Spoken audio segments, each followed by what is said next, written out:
नमस्कार. आज आपण जिभेची चव वाढवणारे खास थंडीसाठी मिक्स व्हेज पण पौष्टिक असे सूप बघणार आहोत. त्यासाठी आपण साहित्य घेतलेलं आहे.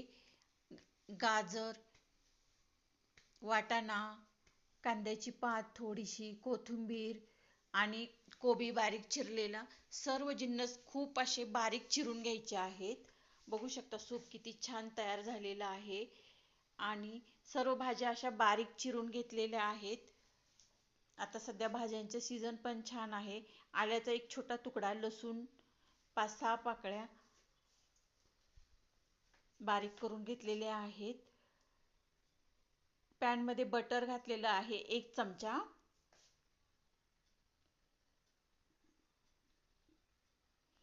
त्यानंतर आलं लसूणची पेस्ट घातलेली आहे. फ्राय करून घ्यायची आहे 1-5 मिनिटं.